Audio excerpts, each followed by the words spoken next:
have overwhelming emotions, and sometimes it's coming from me being frustrated or upset about something, and you might see me do lots of stuff on Instagram. You know, sometimes I write longer stuff on Instagram, and to be fair, a lot of the stuff that I'm saying in tweets generally comes from where I'm feeling discomfort about something, you know, and I'm feeling frustrated, and so it's the way that I try and alleviate some of that. And yeah, so I do have moments where I'm a lot more cautious, but then sometimes, yeah, my emotions overwhelm me and I just kind of go for it. But but when I go for it, because I'm not someone who's naturally vitriolic or hostile, I again, I don't really get any abuse or anything like that. You know, what's really been nice is recently I've had a few Black American women, actually, those who come from the LGBT community, who have, you know, thanked me and said that I've helped them in some way. And one of them said that she was very wary of me at first, you know, and thought maybe I hung around with too many white people. And that's where my perspective was coming from. But she says that she's been continuing to follow me. Yeah, she too also feels like she just wants to be a lesbian, and she doesn't want to have to kind of identify by all of these different labels and feel like she has to be this or that. And that is more, you know, what I want to see for us is that, like, you know, we don't exist in opposition to whiteness. You being Black is not a response to someone else being white, you know, and the more that we kind of see our identities in these ways, we'll keep creating things about being Black rather than just Black lives existing, loving in a sci-fi, in a drama, in a thriller, you know, like that isn't anything to do with what white people do to them, you know. And I really want people to be free beyond any labels, because I often think that labels can be quite limiting. And when you adopt this label, you often can't see yourself beyond that, you know. So even the label can even be a fairly loose one, like, you know, like, I don't know, I know so many people who are like hip hop heads, and because they're hip hop heads, you know, they don't allow themselves to connect to any other music, you know, and that's cutting you off from, you know, a potentially enriching experience. So yeah, I think the times where I'm least cautious is the times when I'm a lot more direct, and it seems to resonate with people, which I'm happy with. And I just really want to embody my ideals, because I think that's more persuasive than, you know, any argument. Is, you know, how you respond to people, how you respond to criticism, if you respond to criticism, you know, just yeah, that's what I encourage for everybody, is just to be a model of their own ideals. So if you think racism is terrible, then you might want to consider not racially discriminating, you know, just like that. Yeah. Yeah. I mean, simple, done. I do have a couple questions on identity. So I just want to piggyback on what you said. Do you, one, I believe you said you don't really identify as being Black, right? No, it's not. No, I don't know if I've said that publicly, but I see myself as like, okay, so here in Britain, just like I guess in America, you know, some people call themselves African American, who and some people call themselves Black American, you know. And when I say people who call themselves African American, they don't necessarily have to be from Nigeria or Ghana, but you know what I'm talking about, Black Americans who also identify as African Americans. And in this country, a lot of people identify as Black British, you know, and I've just been thinking about that word a lot, you know, like, what does that mean? You know, like, I see myself as a Nigerian British person, you know, and I find it interesting that we are one of the only people who identify by our pigmentation, or by our, you know, or by a color, you know, like, you know, Indian people are Indian, you know, Pakistani people are Pakistani, you know, like, you know, Japanese people are Japanese. They don't identify as yellow. I mean, fair enough, it's become a bit more popular in recent years to identify brown people as brown people, who tend to be South Asian. But I think that when we kind of do this unanimous kind of Black thing, I think we often think that all our cultures are the same and all our experiences are the same, and they're not. You know, the Nigerian experience is very different from the Black American experience and things like this. And also, it kind of really reinforces the idea of maybe a so-called Black culture. And, you know, and that's maybe where people feel justified in the idea of, if you're not what they believe Black culture is, then you are somehow selling out or you're a traitor to your race. You know, it seems that Black culture is a narrow thing, you know, and it's often perpetuated by popular culture. Mm-hmm. And so I refer to myself sure as Black, but I'm interested in the word. Maybe that's all I can say for now, is I'm interested in the word, and I don't necessarily know what Black British means. I don't know what a Black experience means necessarily, because, you know, the experience is so different everywhere. And I struggle with the idea that, because when people talk about the Black experience, they're often talking about racism, you know, like they're often they're often kind of mean it in relation to, you know, some kind of oppression or some kind of bigotry that they faced. And I've definitely faced racism. You know, it's hard to live in a country where you're a minority and you won't encounter some at some point in your life. But can I say that's been the defining experience of me being Black? No. And I think we're encouraged to believe that those instances are always traumatic and are always defining. And again, it's for me, it's like I'm very hyper conscious of the fact that we have one life to live. Mm-hmm. Very, very hyper conscious. And I really do believe that one of the essential tasks of living is to know yourself beyond your ideas of yourself, you know, the ideas that can also limit us. So I would just say I'm curious about the word Black, but I don't reject it. Mm-hmm. Yeah, at all. So if someone was to refer to, you know, Ayisha as a Black girl, fine, and I will happily put on a form that I am Black and refer to myself as Black. But maybe what I can say is I'm not attached to whatever that means in the common imagination. Mm-hmm. I definitely think that there are so many ways people put on that label and identify within Blackness. And I don't want to say a majority of Black people, I'll just say some Black people. I'll just save myself with that.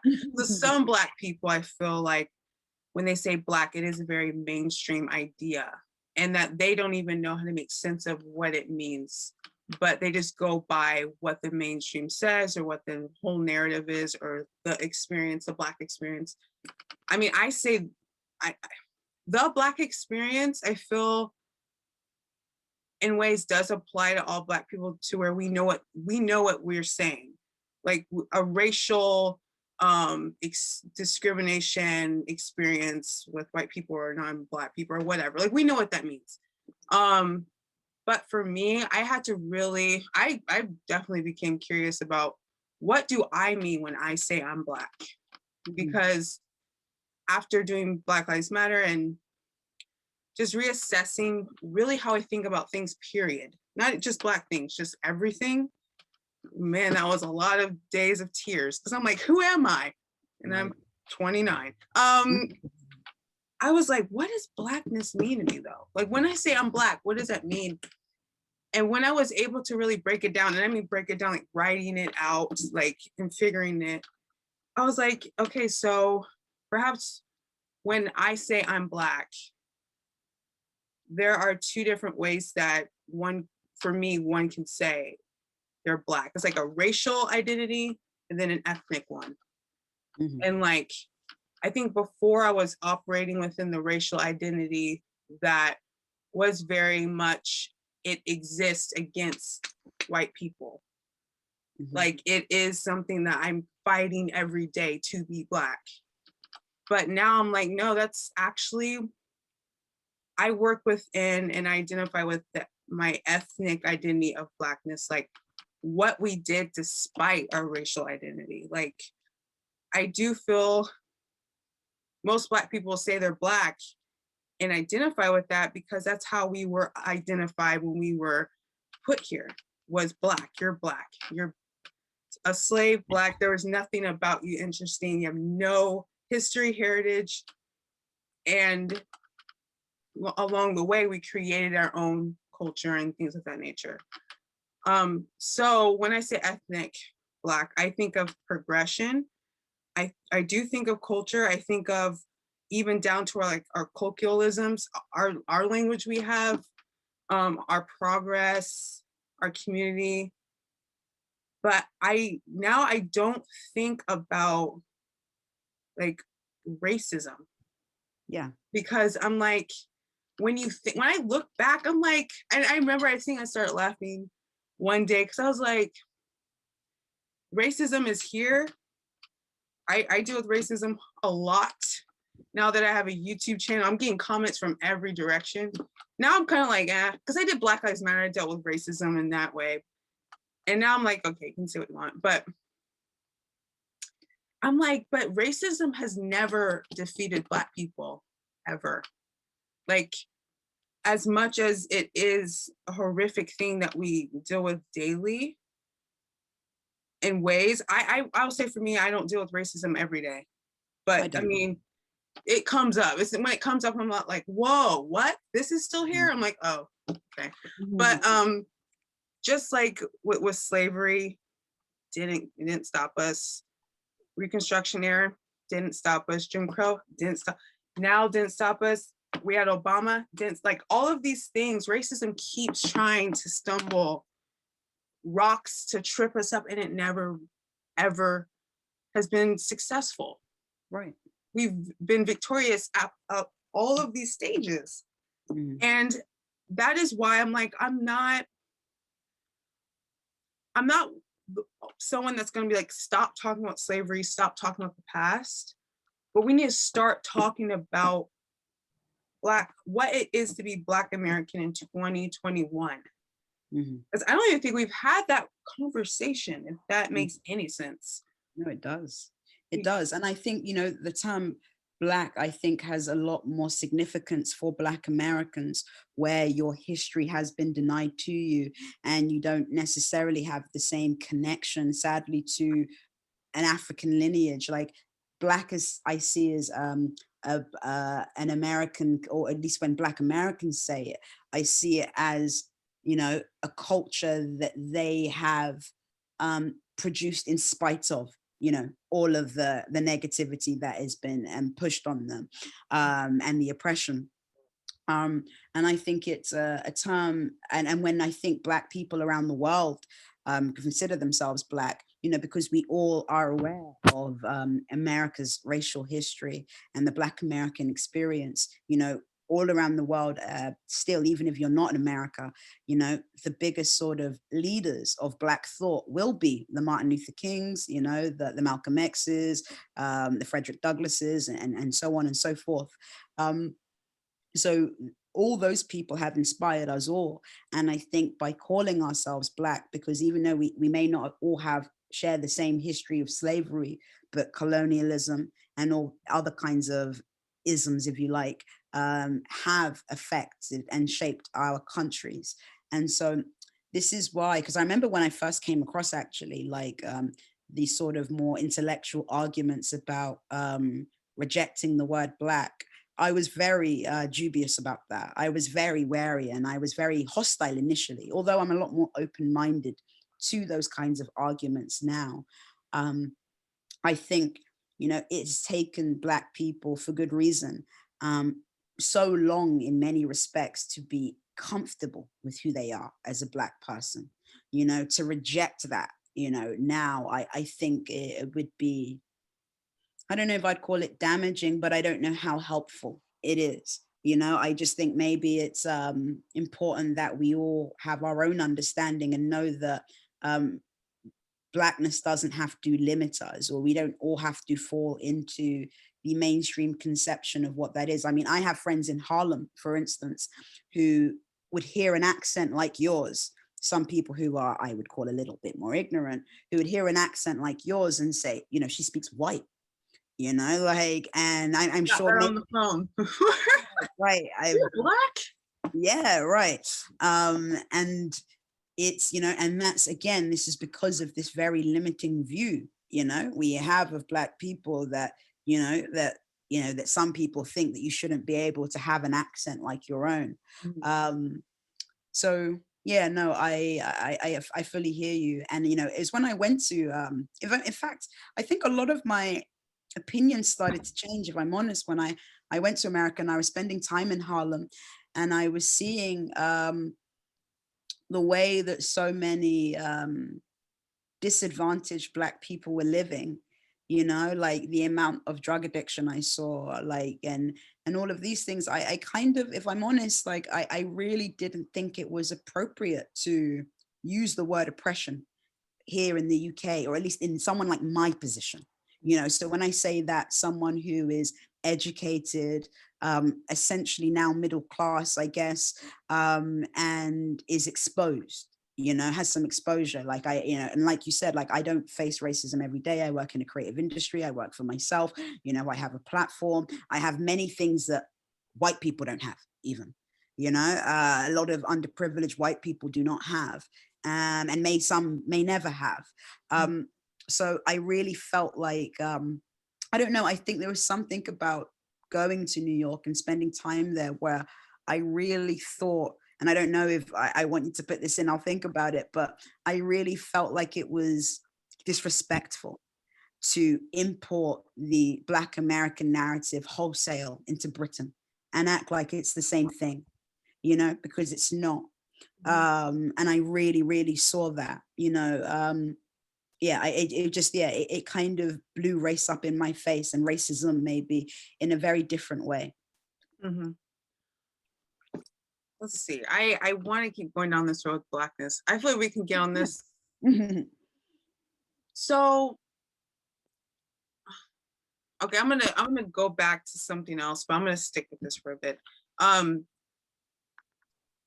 First off, who are some of your favorite historical Black thinkers?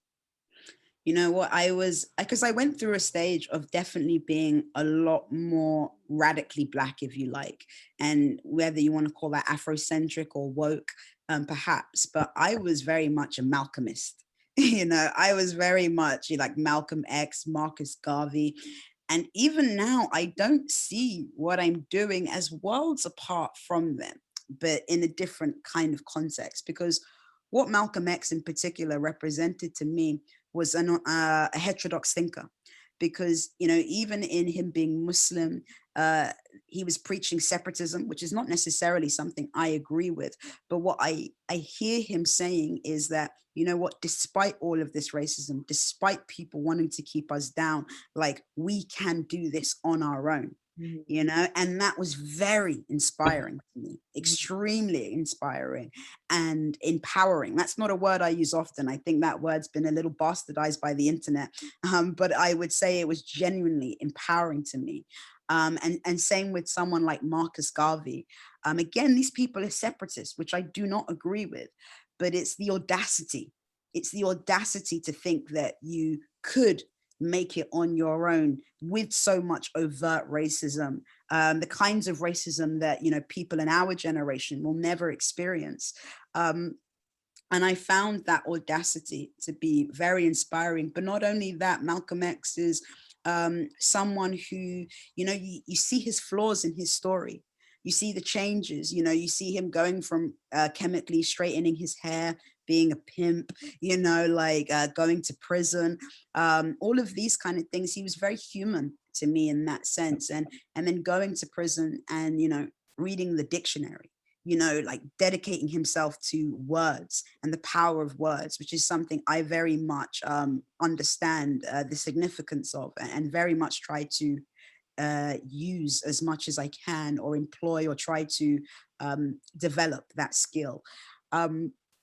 And he's just a man of discipline, and I think discipline is freedom, as counterintuitive as that may sound. But, I think when we have self-discipline, we are not led by our urges. I'm not a Christian person. I was raised a Muslim myself, but I don't have a religion. I wouldn't say I have a religious belief, but I would say I'm of a very spiritual nature. But there's lots of parts of Christianity that I resonate with. And one of the things in the Bible is be of the world, not in the world. And, and I like the concept of what they talk about when they talk about, you will know this better than I will, about the flesh, and about how the flesh can be so kind of, I don't know. I think what I take that to mean is like, we can all be very seduced by worldly things. We can be seduced by our own egos. We can be seduced by so much that actually ends up trapping us. Mm-hmm. And I found Malcolm X to be very disciplined, and and in a time where so many Black people, because of the oppression and racism that they were facing, escaped in drugs, in alcohol, in a lot of crime.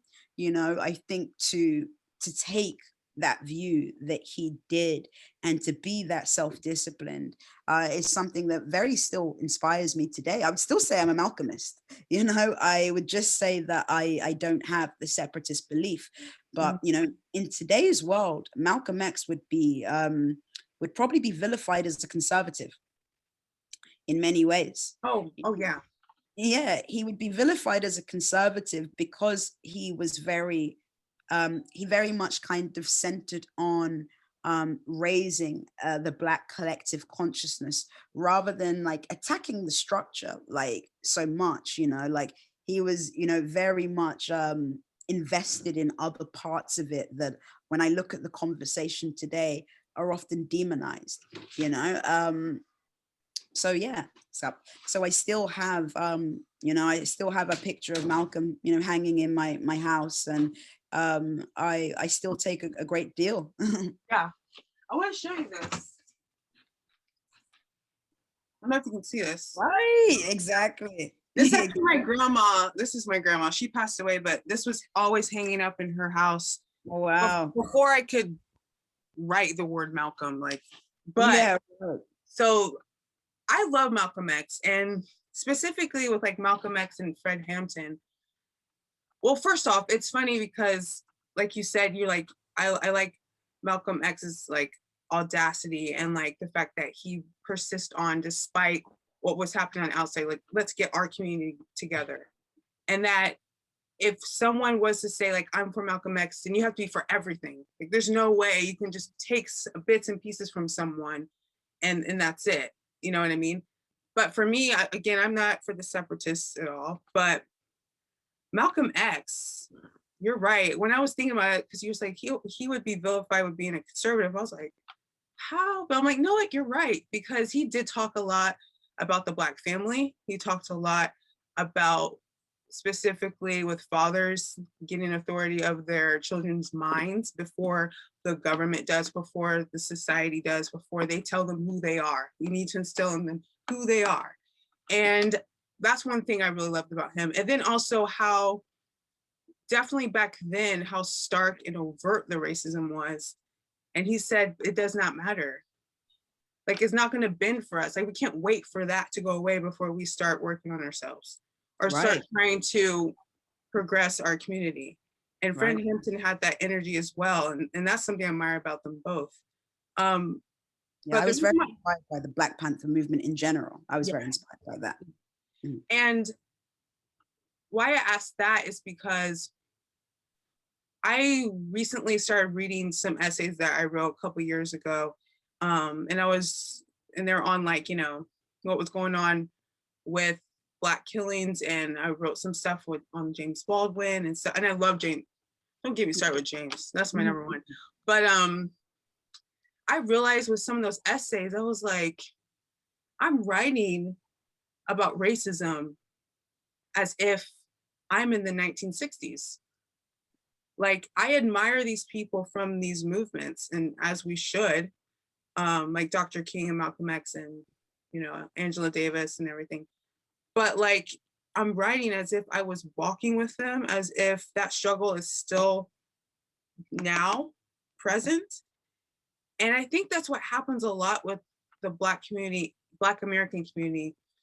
Oh, and same here, believe me, everything that you guys are doing there, we're doing it here. And I would say that we're not even facing some of the structural issues that Black Americans are. And we're still kind of acting as though we're living in 1960s Black America, even in Britain.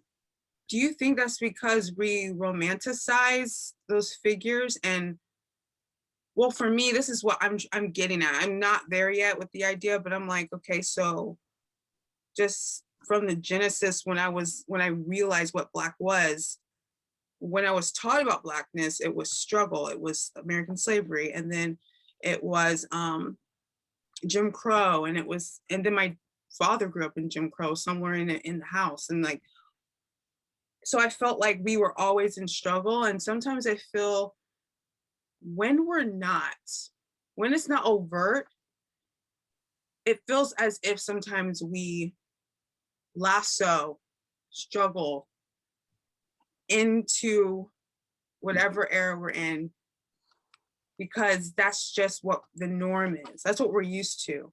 Right. What I see, because I see something very similar, and what I fear and what I believe that I see, so it's my opinion, is that I think Black people have fallen into this idea, subconscious idea, that this is how they have depth.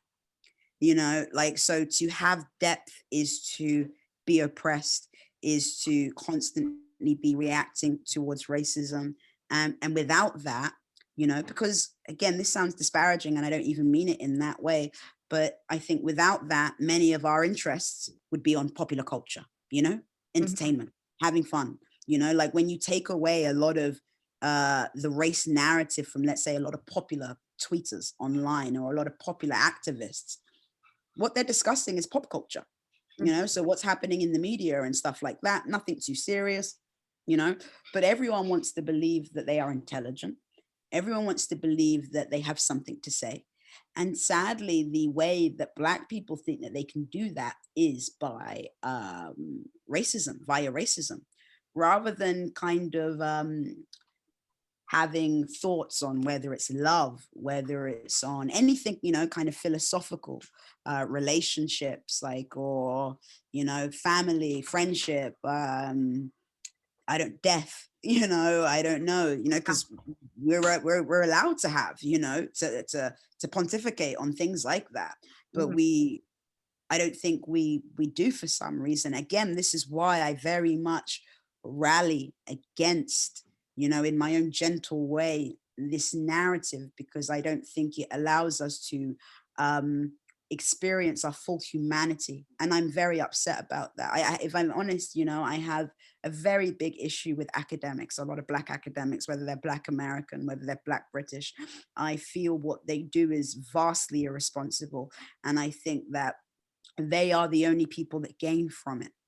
You know, so these people have actually moved up the ranks from what they call an oppressive system to the point where they're now tenured professors, or they are academics who are on good salaries.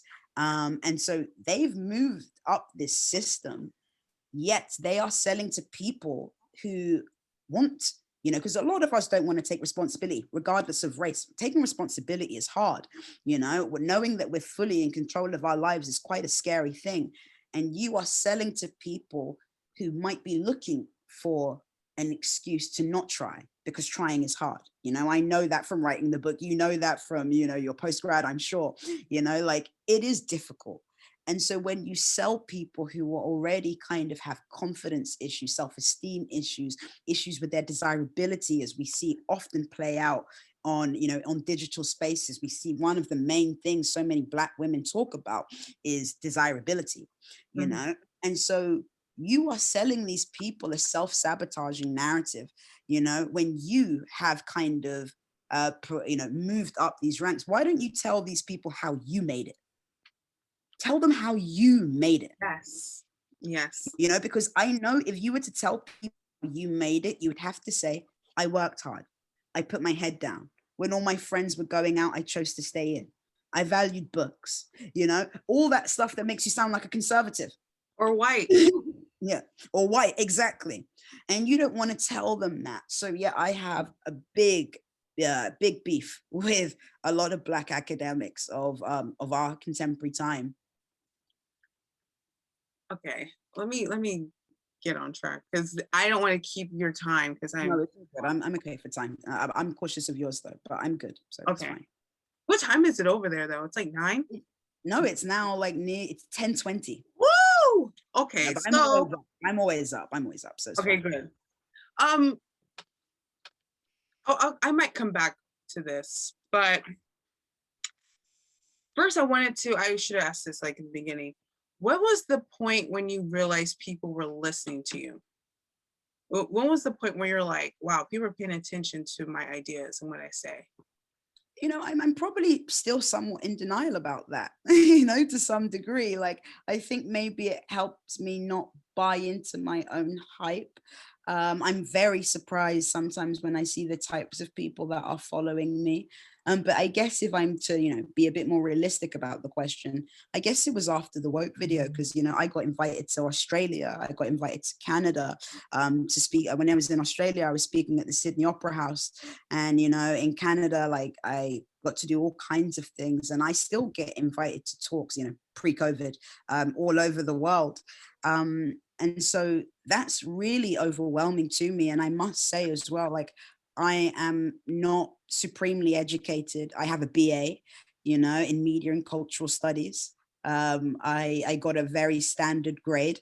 I was never the top of my class of anything. In fact, I am someone who grew up with quite severe learning difficulties, and still have those, which I maybe now refer to as learning differences. I've kind of maybe learned the benefits of some of that, as much as there are some shortcomings to those things. Mhm. Um, and so it's very, and I think that's also why it's been hard writing my book as well, because I'm not someone who's ever, grown up with the validation that, you have good ideas, or that you're a smart person, or even an interesting person. And so it's very overwhelming. But I'm sort of distant from it. Like, I don't, I mean, I'm really grateful. I'm very, very, very grateful. And I realized the privileged position that I am in, and I don't want to abuse that in any way, which is also why I'm falling back on Twitter, or saying less, because yeah, I just don't want to. Yeah, I don't know. I don't want to use it as a place that I only dump when I'm not feeling good. Mhm. Like, I want to make sure that I'm thinking my ideas through properly. Mhm. Um, but yeah, I guess it was after the woke video, and maybe, to be fair, maybe in the summer, after, like, the passing of George Floyd. I found it very hard to exist in that climate at the time, because of the way that we were pushing people to show their allegiance to the cause. And I felt very isolated by it. And I felt very isolated by it because all of a sudden, every Black person was considered to be a victim, and I've had a victim mind state at certain parts in my life. And it's taken an incredible amount, to work that off, just even a victim mind state from my brother passing, and all these kinds of things. And to get to the space that I am now, without resentment, without kind of viewing white people as uniquely evil, or even the kind of person who killed my brother as uniquely evil, has taken an incredible amount, and that journey hasn't been easy.